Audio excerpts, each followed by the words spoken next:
ससुराल की नीति। एक कहानी। एक लड़की विवाह करके ससुराल में आई। घर में एक तो उसका पति था, एक सास थी और एक दादी सास थी।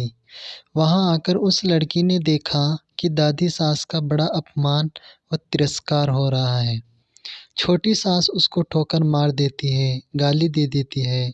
ये देखकर उस लड़की को बड़ा बुरा लगा और दया भी आई। उसने विचार किया कि अगर मैं सास से कहूँ कि आप अपनी सास का तिरस्कार मत किया करो, तो वह कहेगी कि कल की छोकरी आकर मेरे को आदेश देती है, मेरा गुरु बनती है। अतः उसने अपनी सास से कुछ नहीं कहा। उसने एक उपाय सोचा। वह रोज काम धंधा करके दादी के पास जाकर बैठ जाती और उसके पैर दबाती। जब वह वहाँ ज़्यादा बैठने लगी तो सास को सुहाया नहीं। एक दिन सास ने उससे पूछा कि बहू, वहाँ क्यों जा बैठी?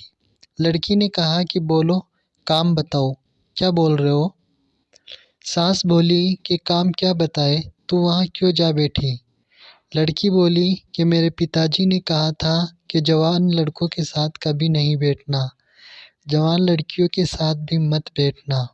जो घर में बड़े बूढ़े हो उसके पास बैठना, उससे शिक्षा लेना। हमारे घर में सबसे बूढ़ी यही है और जिसके पास मैं बैठी हूँ। मेरे पिताजी ने कहा था कि हमारे घर का रिवाज नहीं चलेगा ससुराल में, वहाँ तो तेरे ससुराल का रिवाज ही चलेगा। मेरे को यह रिवाज सीखनी है, इसलिए मैंने उससे पूछती हूँ कि मेरी सास आपकी सेवा कैसे करती है। सास ने पूछा कि बुढ़िया ने क्या कहा? वह बोली कि दादी जी कहती है कि ये मेरे को ठोकर नहीं मारे और गाली नहीं दे तो मैं उसको सेवा ही समझूं। सास बोली कि क्या तू भी ऐसा ही करेगी? वह बोली कि हाँ, मैं ऐसा नहीं करूँगी, पर मेरे पिताजी ने कहा है कि ससुराल की रीति सीखना। सास डरने लग गई।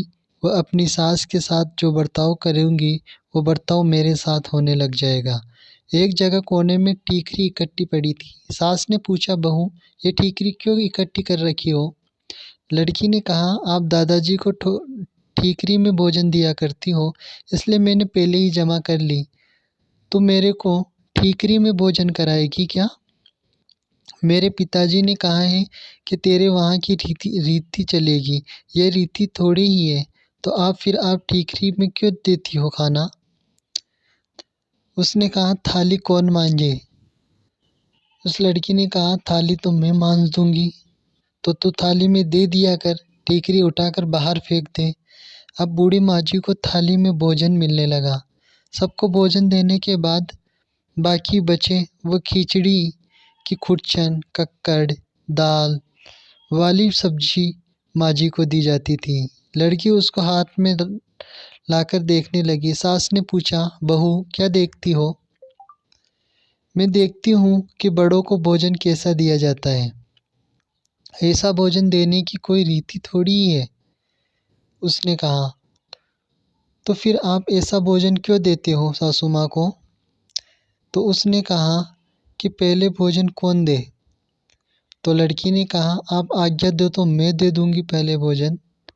तो तू पहले भोजन दे दिया कर। अच्छी बात है, यह सुनकर लड़की ने कहा। अब बूढ़ी माँ जी को बढ़िया भोजन मिलने लगा। रसोई बनते ही वह लड़की ताजी खिचड़ी, ताज़ा फुल्का, दाल, साग लेकर माँ जी को दे आती थी।